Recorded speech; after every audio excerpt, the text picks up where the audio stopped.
Oh, it's Nickel. Emma saw Karen and her family ahead, whom I don't like. Emma, let's go get some lunch. As I tried to pull her hand, Emma ran towards her friends. I really didn't want to run into that mother and daughter. They would probably make more snide remarks. I gave Tom a look and shrugged. Oh, Rachel, is that you? Out with the family? After looking Tom up and down like she was appraising him, she smirked at me. My husband is a top-notch businessman. Always so busy, he's on an overseas business trip this week. And then there's your husband, leisurely hanging out on a weekday? Must be nice to be so carefree. She bragged to us without even listening to what anyone else had to say. Excuse me? You're Mrs. Johnson, right? Your husband works at our company. What? As she heard my husband's words, her expression rapidly changed. My name is Rachel. I'm a 35-year-old working mom. I spend peaceful, enjoyable days with my husband Tom, who's the same age as me, and our 7-year-old daughter Emma. I met Tom at the shipping company where I worked as an office clerk after graduating high school. In the spring of my 10th year there, I fell head over heels for Tom when he was hired as a truck driver. His face was my type, but oh, those beautiful biceps. He'd probably ask where I was looking though.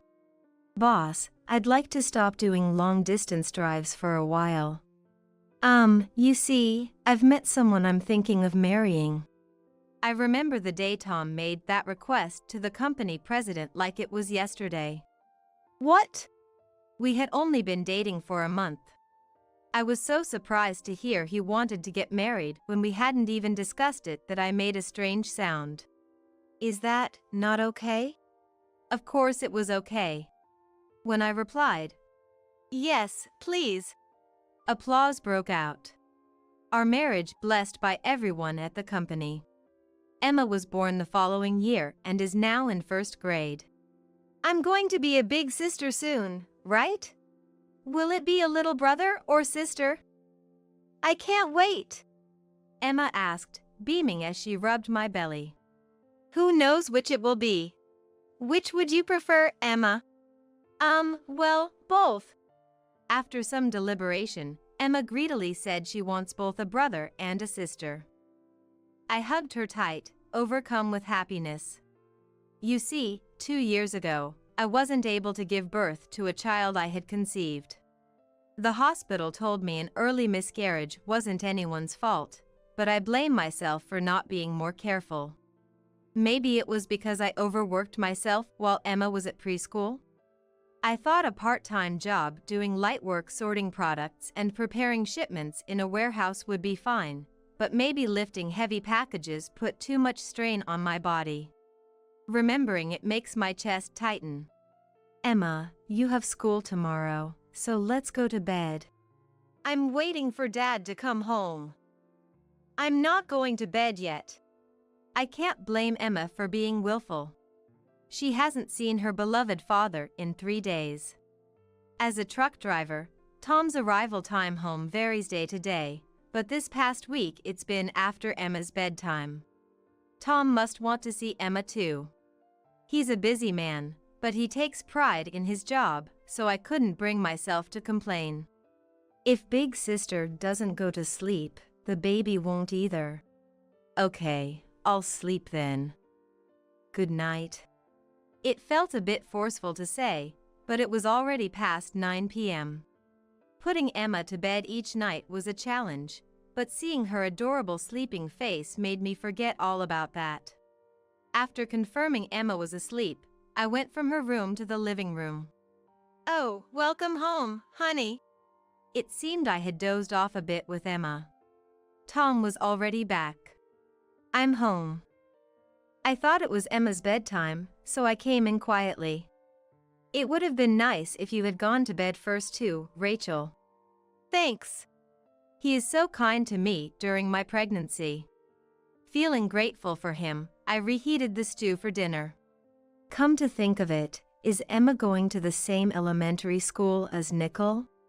What? They're in the next class over though. My hand stopped stirring the stew pot at Tom's sudden question. The children are not to blame, not to blame. They're not to blame, but just as I was relieved they weren't in the same class, hearing that name made my chest tighten. Why are you asking about that? No reason. Sorry. You still can't forget about that, can you, Rachel? How could I possibly forget? The unpleasant memories from 2 years ago came flooding back, and my tone and movements became agitated. Nickel Johnson. The name of Emma's best friend when she was in preschool.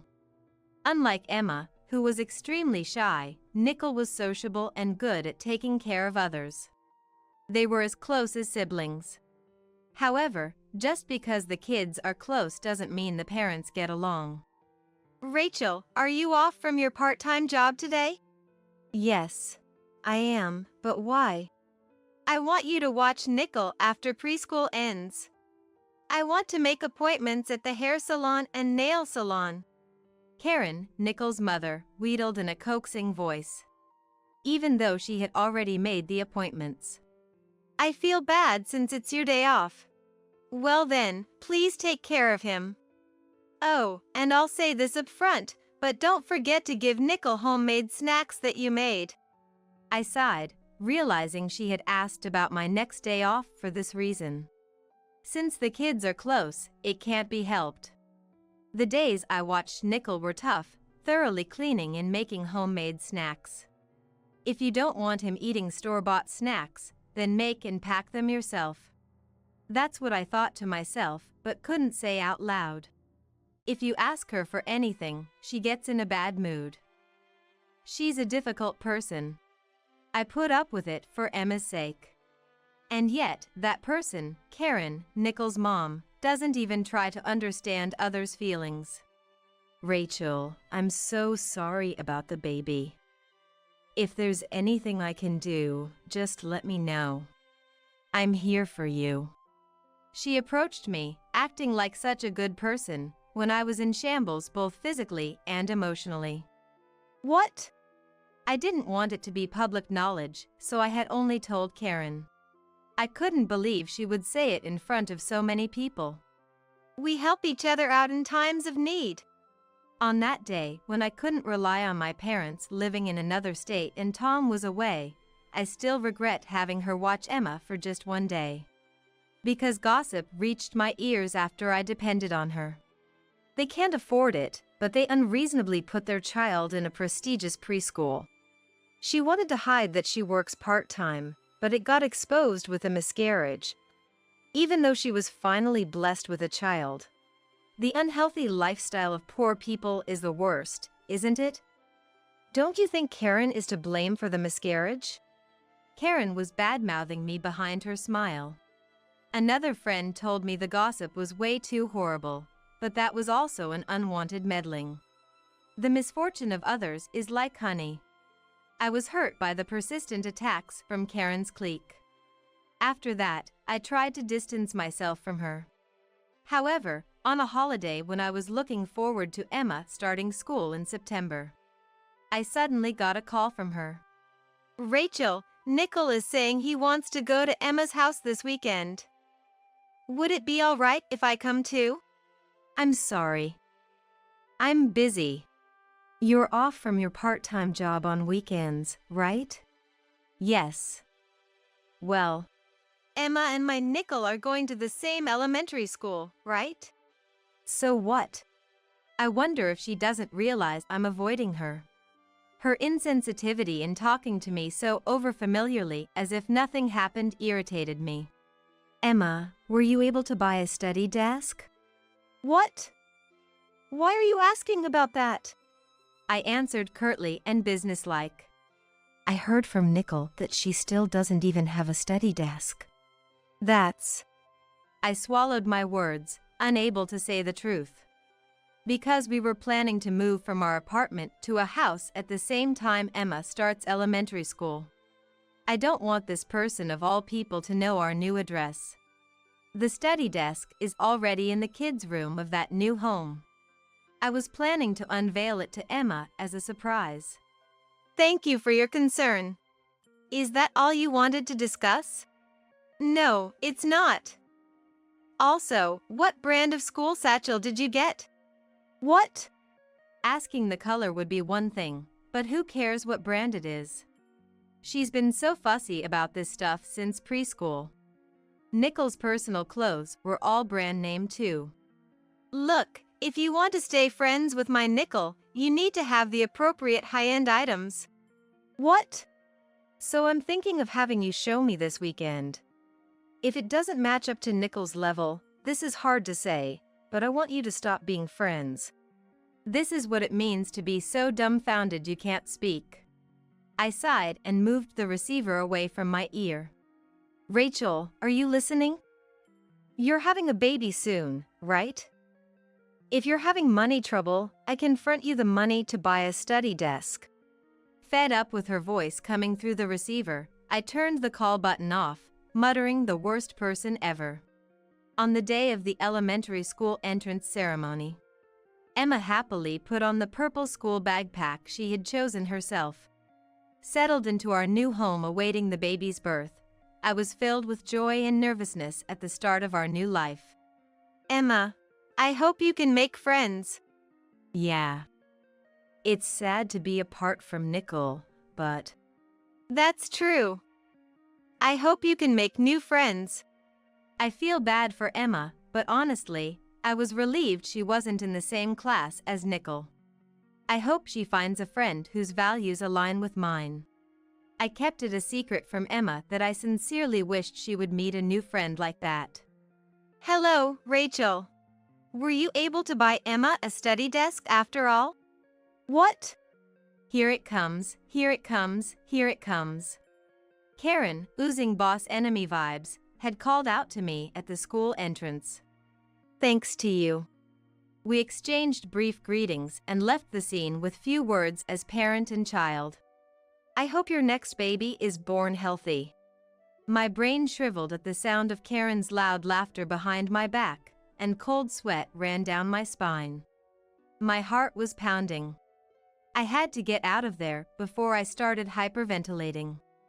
Until I entered the classroom with Emma, I was in so much pain and sadness that I couldn't breathe. I've reached my limit in enduring things for Emma's sake. There's no need to force myself to associate with people I don't want to. I resolved that I must become strong for my beloved Emma and the baby that will be born. Emma, are you ready? Dad has the day off today, so he can drop us off. Yay! I'll change right away. Emma began excitedly getting ready to go to swimming. She's been swimming since preschool. She goes to class once a week. I had her attend as an excuse not to watch Nickel at home, but that was a mother's selfish desire. Emma really likes swimming. I'm glad we let her do it. That's my Rachel. When Tom said that to me, my chest definitely ached. I'm just relieved that Emma enjoys swimming. Emma, I want to eat with Dad and Rachel on the way back. Got it. He also looked happy as he replied with a big smile. Since he will be doing drop-offs and pickups for a while after the baby is born, he's coming with us today to scope things out. It's been a while since the three of us had a leisurely meal out, and we won't be able to for a while. I'm so happy. Feeling grateful in my heart for kind Tom, who's cooperative with child-rearing, I got into the back seat. At that time, I never imagined we would meet someone who would dampen our modest happiness. It's Nickel. In the parking lot of the swimming pool facility. Karen, who I have trouble dealing with, was standing where Emma's gaze was fixed. I had heard they go to the same swimming school, but I thought Nickel's classes were definitely on weekends. I was relieved we had never run into each other before. I instinctively braced myself. Emma, we're going to eat, right? Let's hurry up and go. Even when I pulled her hand, Emma ran over to her friend. I really didn't want to see that parent and child. They'll probably make more snide remarks.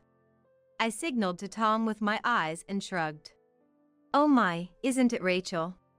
Going out with the family?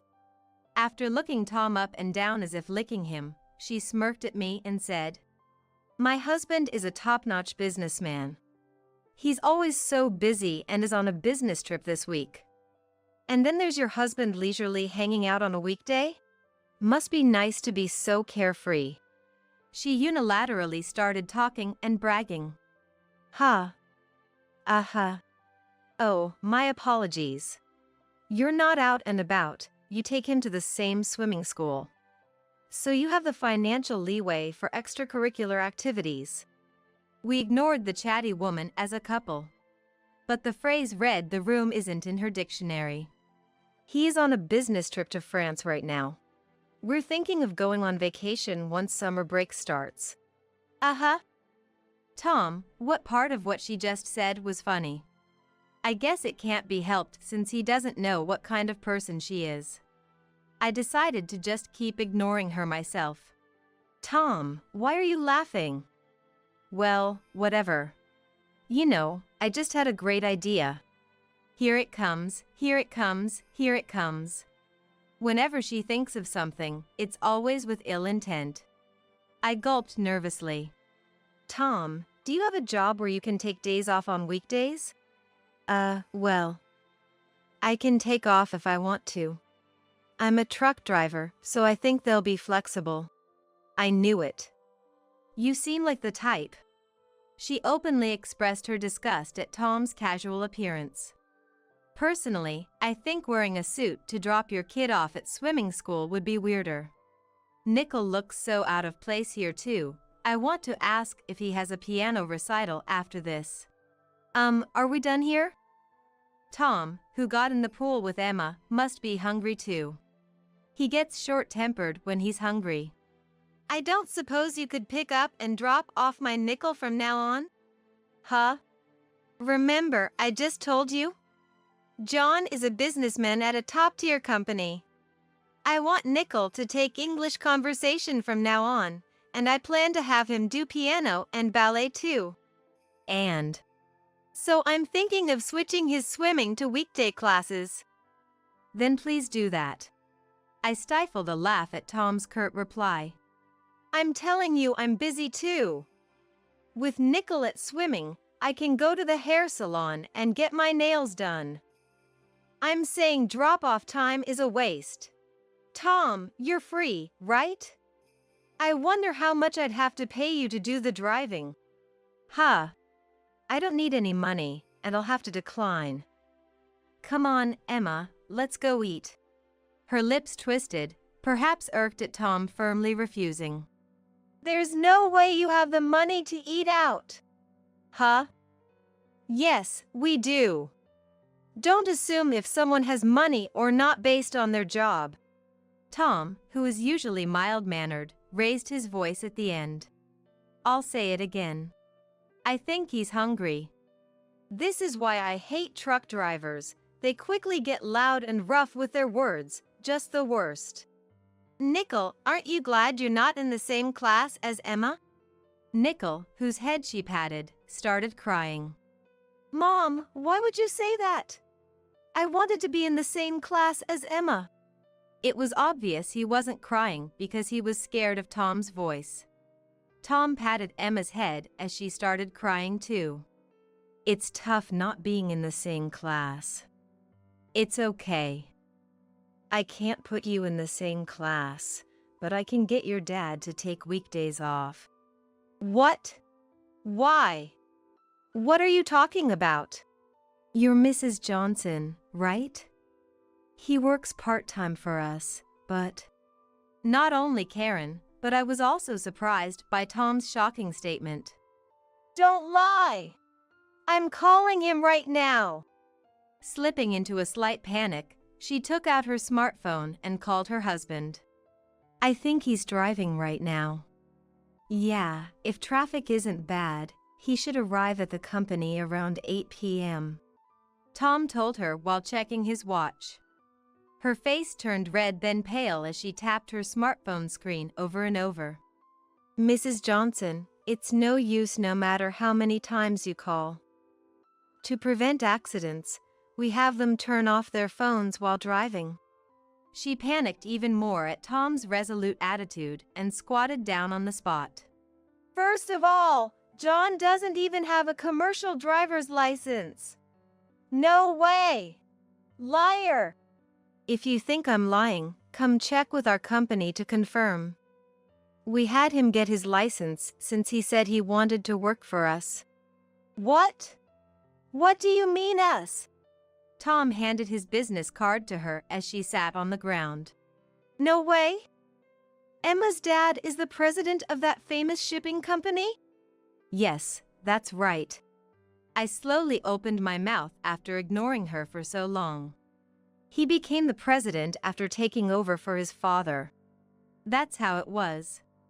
Tom decided not to take over the family business, graduated from a university in Boston, and got a job at a company once.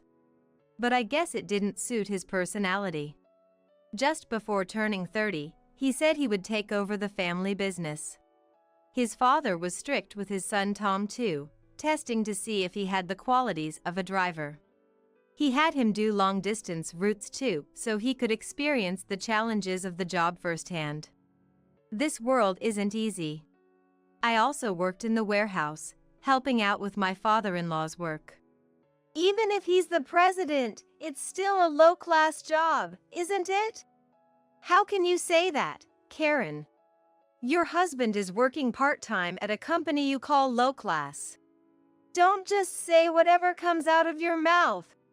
She must have been really frustrated because she tore up the business card she was handed.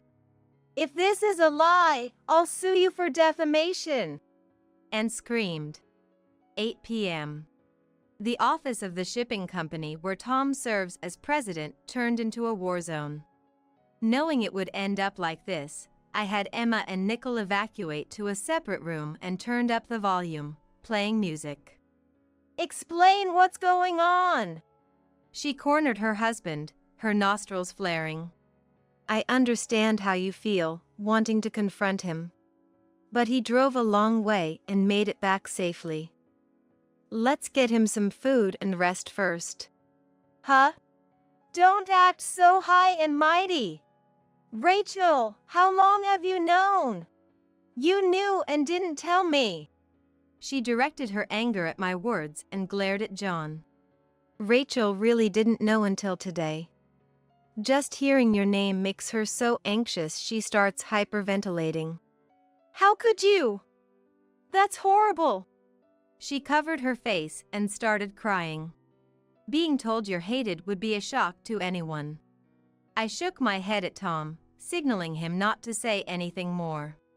But in my heart, I thought she deserved it. No, someone needs to clearly tell it like it is to people like her, or she won't get it. What? Her crying quickly escalated and her face became a snotty mess.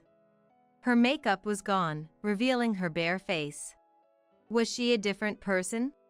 Were Karen's eyes always this small? President, then I'll say it. Everyone hates you. Just the thought of going home to you makes me hyperventilate. You people are all the same.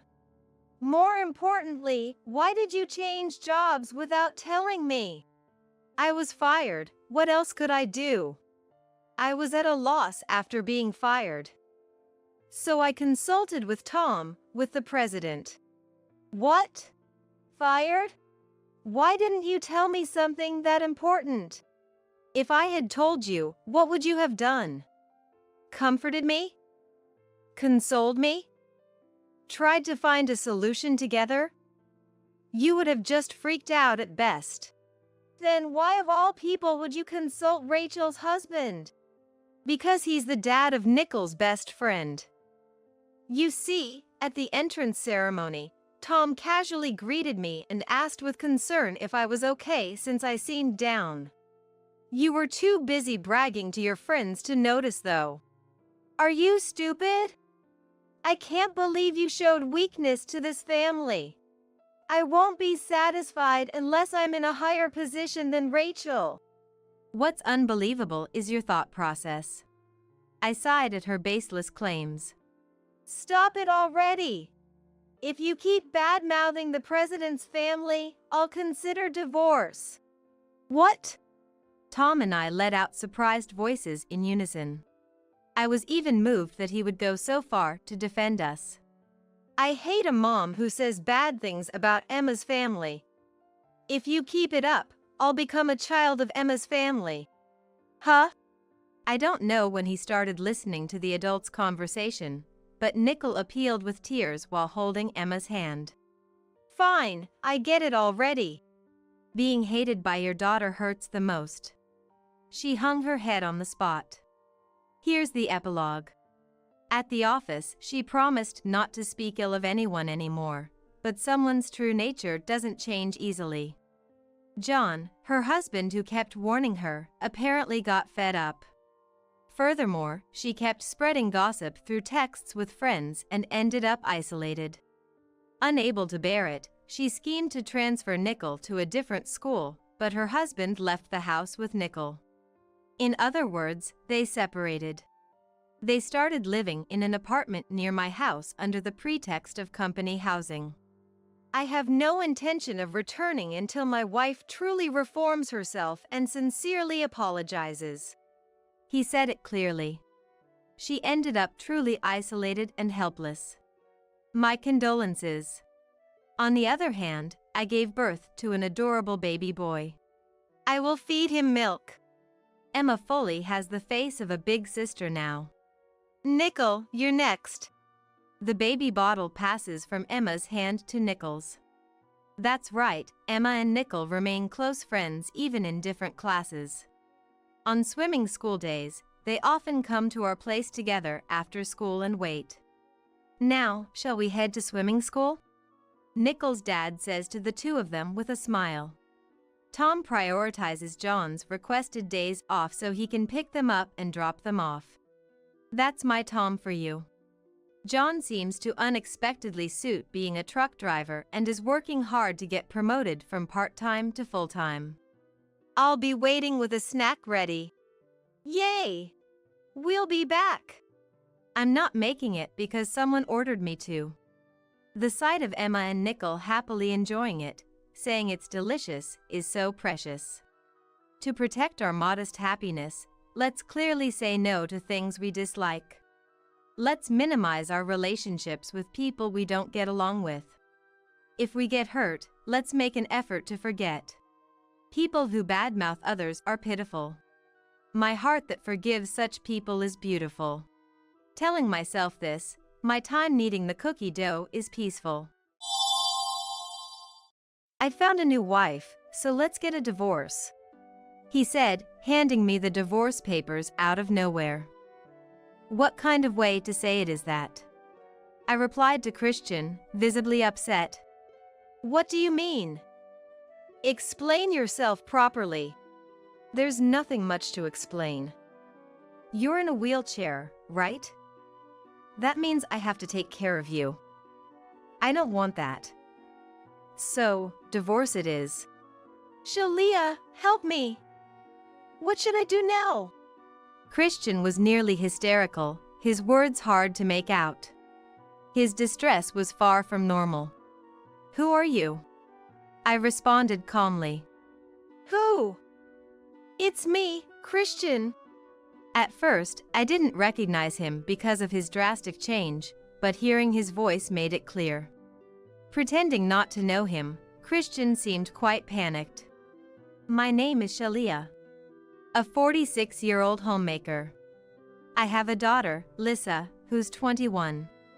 I live with my husband Christian, who's 4 years older, and our daughter. After finishing junior college, I got a job at a construction company. Christian, who was in sales for construction equipment, frequented my company. I was impressed by his diligent salesmanship and took a liking to him. Christian was always very energetic and had a loud voice, and although he sometimes got confused and looked at me with disdain, he left a good impression on me. When he asked me out, I quickly said yes. After several dates, we got married. Our daughter Lissa has already received a job offer. She's set to work at a financial institution starting this spring. Since it's within commuting distance from home, the three of us will continue to live together for a while. With her thesis submitted, Lissa is enjoying her last moments of student life. I felt relieved that I was finally getting a break from parenting. However, our family life hasn't been smooth sailing. Christian has damaged his liver from years of unhealthy living. He can't enjoy his favorite drinks and is on a restricted diet. Although working wasn't a problem for him, his frequent hospital visits led to many absences and lateness at work. His physical strength has significantly declined, forcing him to switch from a sales to an office position. Despite my concerns for Christian, I was overall happy. Your liver function has improved significantly. Let's continue living as usual. Recently, the hospital's test results were good. And Christian showed a smile I hadn't seen in a long time. Thank you. Does that mean I can live a normal life now? The doctor responded with a smile. Yes, that's right.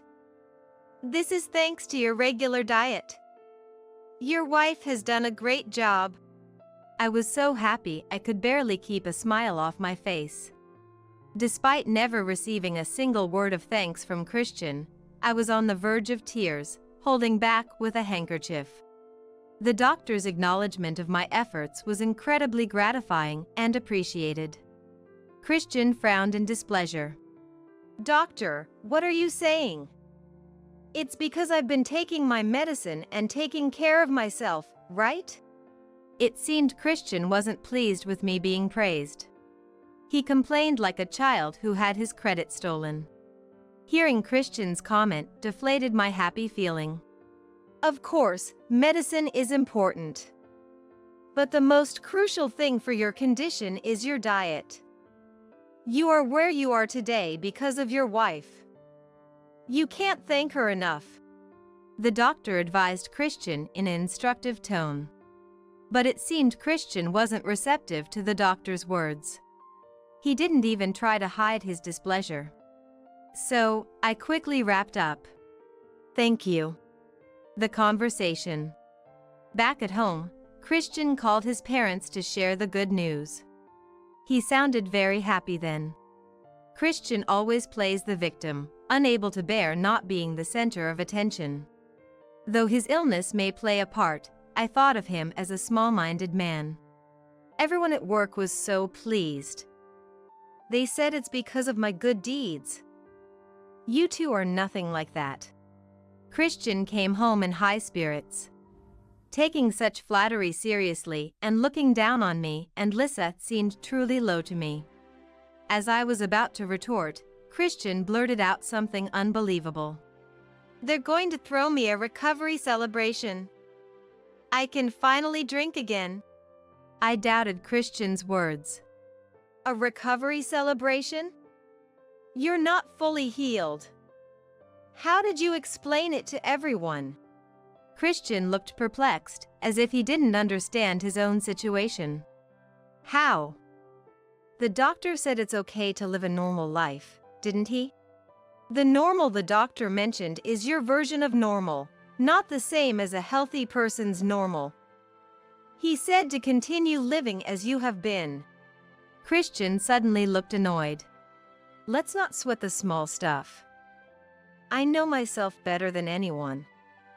I'll be fine for a day. Indeed, Christian had been abstaining from his beloved alcohol for a long time. Then there were the recent test results. I couldn't say I didn't understand Christian's desire to drink. I was worried but decided to give in. All right. Take care. Just make sure not to eat anything high in salt and limit yourself to just a sip of alcohol for the toast. Christian must have felt victorious, showing a smile I had never seen before. Can I really go? Thank you. Just remember your promise. Yeah, I got it. Christian wasn't really listening to me. It was uncertain how much of what I said would be adhered to. Filled with anxiety, Christian ended up going to the party. That night, Christian came home in high spirits, drunk enough to need a cab ride home from a junior colleague. I thought all the effort until now had gone to waste with such heavy alcohol consumption. Afterward, Christian started attending drinking parties once a week. He didn't consult me at all. He just went on his own. Christian then started making me even more anxious.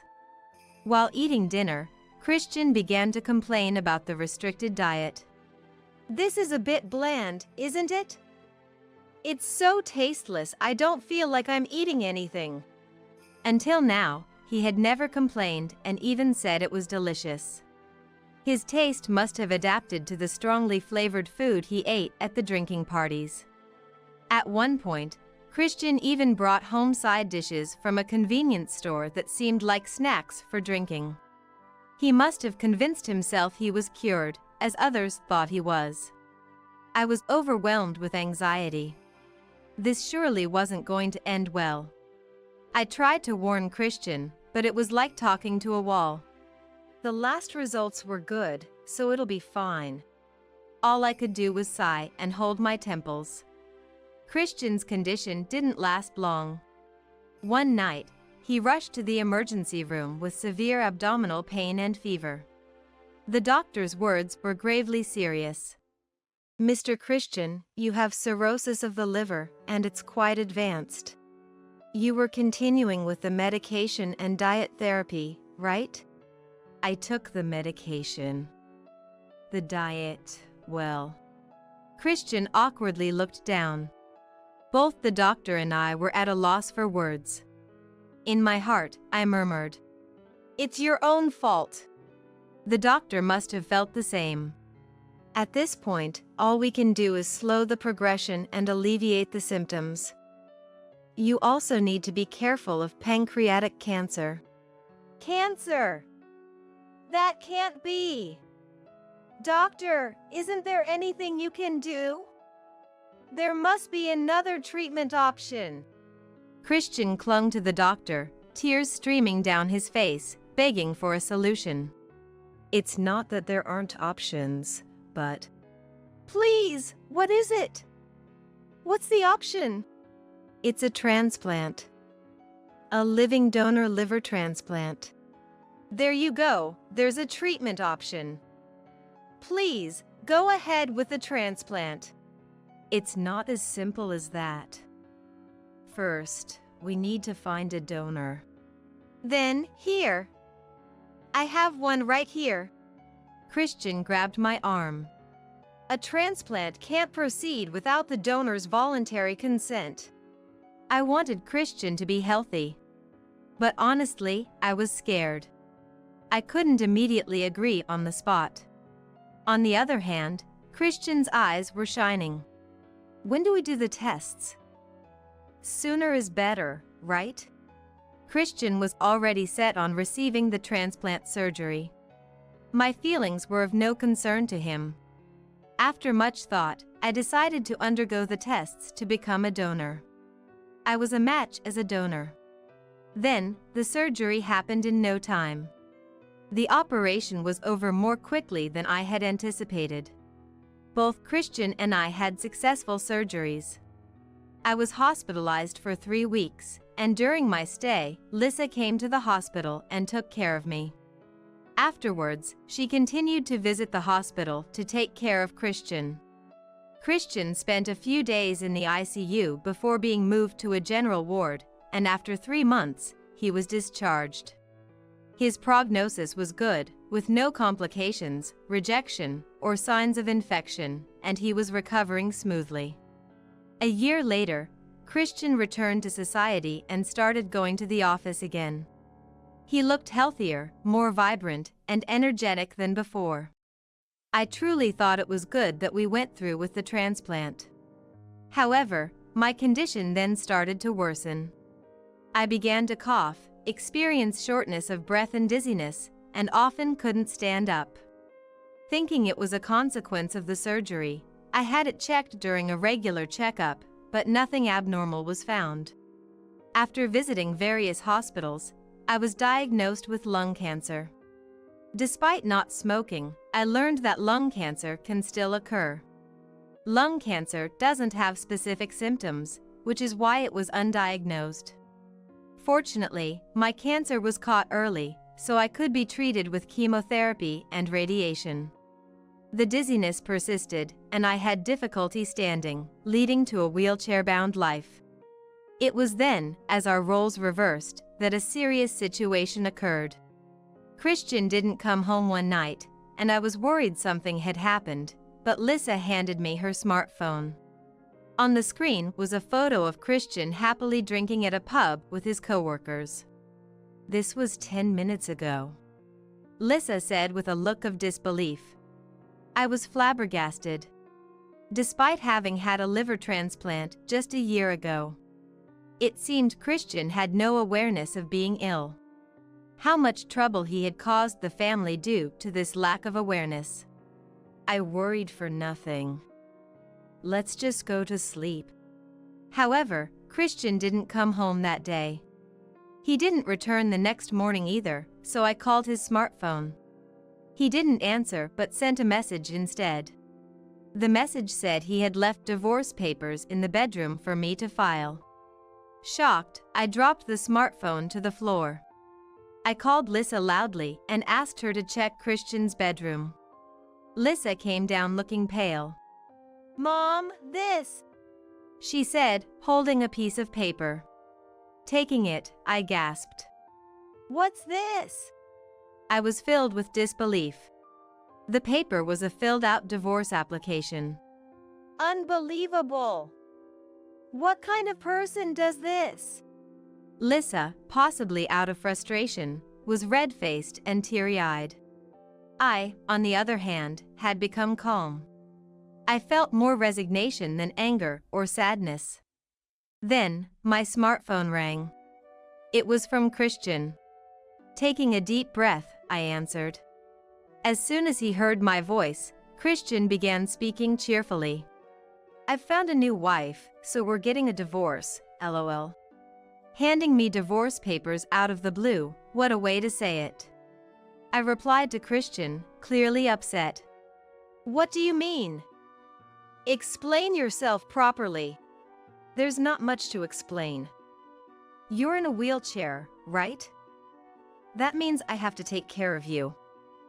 I don't want that. So, divorce it is."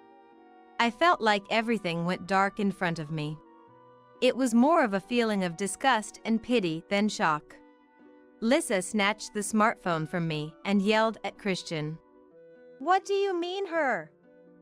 Are you even human?" I was still in disbelief. However, I didn't feel sad or hurt. Christian's selfish behavior over time had probably numbed my feelings for him. There was a sense of liberation in me. The regrettable part was that Christian never had any feelings of gratitude or respect for our family.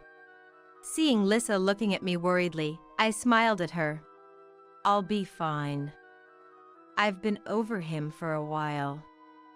It's infuriating, though. Still, I was anxious. With my condition, working wouldn't be easy. Of course, I would ensure to get adequate compensation in the divorce settlement. But that alone might not be enough. Given the circumstances, I resolved to focus on what I could do moving forward. "We have to make sure to get enough compensation from the divorce settlement to not struggle with living expenses." I renewed my determination, clenching my fists tightly. "He's got a healthy body now, so we should get what we're entitled to," I said to Lisa, who nodded vigorously in agreement. "That's right, I'm not alone. I have my lovely and dependable daughter, Lisa, by my side." 3 months after Christian left the house, an unbelievable situation occurred. I had just returned home from a hospital visit and was about to open the front door with Lisa's support when someone jumped out from a hiding spot. "Shalia, help me! What should I do now?" Christian was nearly hysterical, his words hard to make out. His distress was far from normal. "Who are you?" I responded calmly. "Who?" "It's me, Christian." At first, I didn't recognize him because of his drastic change, but his voice made it clear. The words I had just spoken were deliberate. I opened the door, now able to move without a wheelchair as my condition had improved. It would be a nuisance to have someone continue to kneel at the entrance, so I reluctantly let Christian into the house. In the living room, Lisa and I confronted Christian. "What are you doing here?" Christian began to speak, his forehead rubbing against the table. "Please, I was wrong. I want us to get back together." "Ha! The nerve you have to say that now," Lisa said before I could, echoing my thoughts. He had so easily discarded me just because he got healthy. And he had said he didn't want to take care of me. What does he want now? "Just leave, please." Lisa, unable to bear it any longer, grabbed Christian's arm to make him stand up and leave. When Christian attempted to rise, he suddenly clutched his stomach and collapsed in pain. Despite how I felt about Christian, I couldn't just ignore someone in pain. I asked Lisa to bring the car around, and we took Christian to his regular hospital. In the car, Christian was sweating and groaning, holding his stomach. Upon arrival, I quickly called for a nurse, who then took him to the treatment room. While waiting in the lobby, a nurse called me into the treatment room. Christian's doctor was there and began to explain his condition. "Ma'am, you've just arrived, I see." The doctor seemed unaware of my relationship with Christian. There was no point in discussing that now, so I listened to the doctor's explanation. "What's his condition?" The doctor spoke gravely. "As I've explained to him before, there's a strong rejection reaction to the transplanted liver.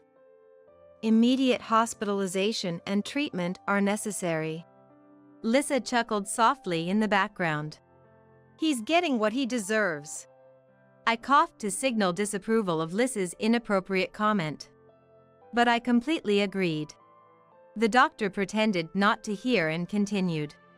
"We need to switch to a stronger immunosuppressant.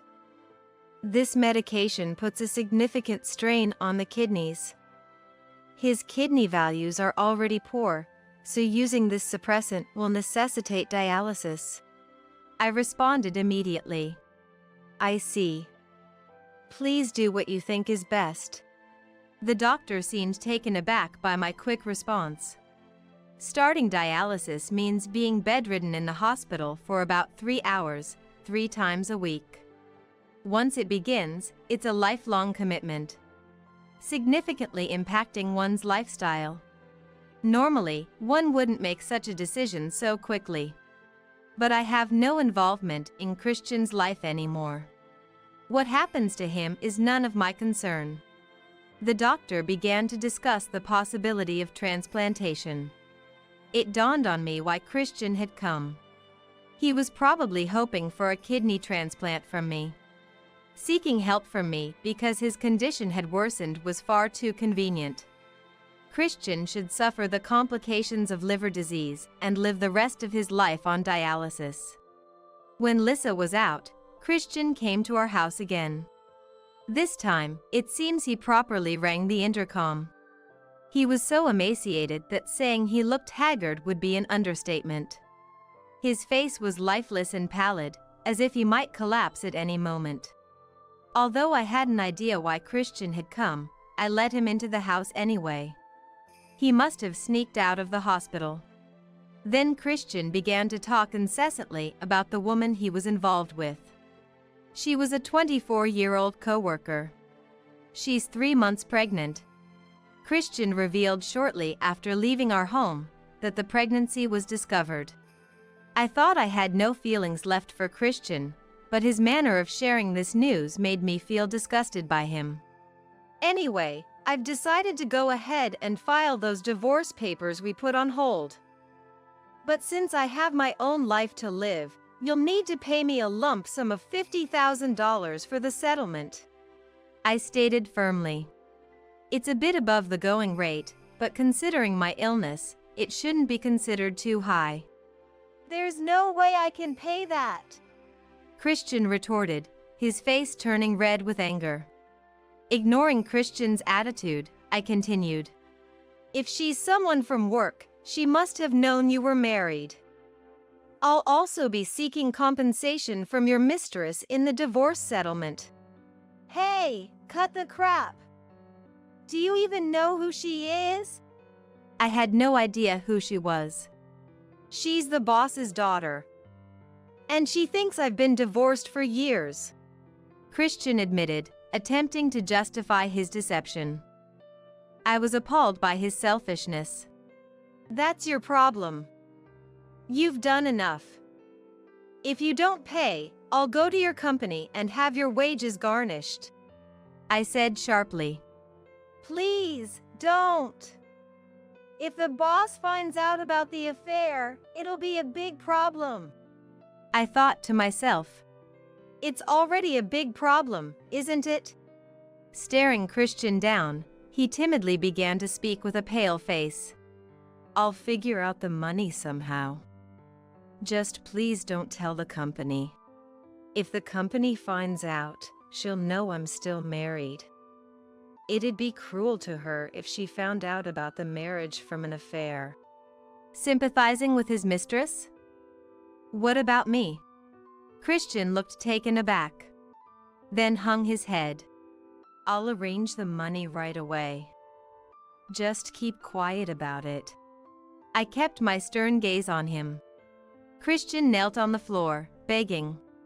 Please, keep this quiet. I couldn't help but laugh at Christian's pitiful state. Christian explained he would borrow the $50,000 settlement from his parents and the mistress's settlement from a loan shark. As long as it didn't inconvenience me, I didn't care where the money came from, but I made sure he understood it needed to be transferred properly. We agreed he would file the divorce papers after transferring the settlement, and I made sure to get it in writing. Christian left dejectedly. He probably came to talk about a kidney transplant. But I didn't let him get to that point. By exploiting Christian's vulnerability, I managed to settle the divorce compensation without further issues. I was glad Lissa wasn't home. Witness such a mess. Being still legally his wife, I went to Christian's hospital to sign all the treatment consent forms, including for dialysis. I decided to check on Christian and found him and a young woman arguing in the common room. The woman seemed very angry. Their loud voices could be heard outside. Weren't you supposed to be cured? What's with the hospitalization? This must be Dina, the mistress. Please, calm down, Christian replied weakly.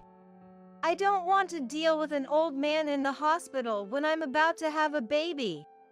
Such a foul-mouthed woman. I wondered if she really was the boss's daughter. As Lissa eyed her suspiciously. I think I know her, Lissa muttered. Dina continued to rant at Christian. I absolutely can't handle caregiving. Christian shrank away, overwhelmed and unable to argue. And what's this about divorce compensation? Lissa looked at me and laughed. I just couldn't help myself and sent a letter about the affair to the company president. Perhaps that's why Dina came storming in. It's practically marriage fraud. He lied about being healthy. I'm the one who should be getting the divorce compensation. I couldn't help but laugh at her words. Lissa's letter might have been too much, but it was a case of reaping what one sows.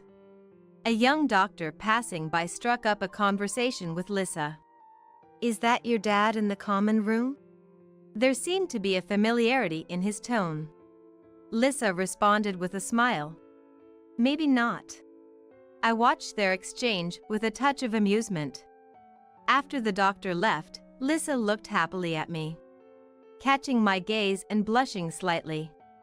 Then, A nurse mentioned to me that there was laundry piling up. With a smile, I responded, "Understood," and left, pondering that Christian likely had no one to care for him during his hospital stay. On the way back from the hospital, "I might know that woman, his mistress," Lissa mentioned. "Probably a senior from high school," she speculated, recalling a senior who left school halfway through her senior year due to pregnancy.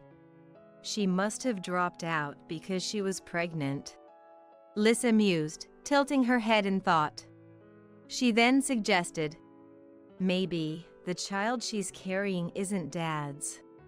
Lissa shared rumors that the senior had been involved in dubious activities back then. I had a hunch that the father might be someone else. Just a woman's intuition. But it felt likely. It's that intuition they say women have. After some time, the alimony from the divorce trial was paid by my in-laws. And they didn't just transfer it, they brought it in person. They said, "We've been so troubled by what our son has done, truly sorry." As my in-laws apologized, tears in their eyes, kneeling on the floor. "I will accept the alimony from the divorce trial for my sake, but I intend to have no further dealings with my son, Christian," was their stance. Christian had angered the CEO and was fired on the spot. Though Christian received severance pay, it was taken by his affair partner under the guise of alimony for the divorce trial, and after that, he went missing. My mother-in-law tearfully shared this with me. Christian has been hospitalized ever since. Due to artificial dialysis and worsening liver conditions, it seems unlikely Christian will be able to leave the hospital in the future. The alimony from the divorce trial was transferred from the company Christian worked for, probably out of shame for their daughter's scandal. It might be a form of hush money, I guess. The divorce turmoil has settled down. After a long while, peaceful days have returned to me. My lung cancer responded well to treatment, and I was recently informed by the doctor that I'm in remission. Now, regular checkups should suffice. Lissa is off to work. Right now, I'm alone at home. Looking around the empty house, this house originally belonged to my relatives. It was renovated and transferred to my name. The renovation costs came from my savings before I got married. This house is my possession. So, even after the divorce, I won't have trouble finding a place to live. As for Lissa, she recently reported that she's dating a young doctor. During her frequent hospital visits, she received advice from the doctor, and they became close. He was a kind, smiling doctor with a friendly demeanor. She plans to bring him home soon. I don't want Lissa to make the same mistakes I did. But with that doctor, she should be fine. I've lost a lot due to my illness. My marriage was a failure, too. But life still has so much more to offer. And then, the CEO of the company Christian worked for offered me a job. It must have been his way of making amends. It was an office job at a local construction company. They valued my previous work experience at another construction company. Since they said I could work from home, I accepted the offer. Having a stable income greatly reduced my anxiety about the future. I am going to be happier from now on. I don't just want to regret the past, I aim to live looking forward.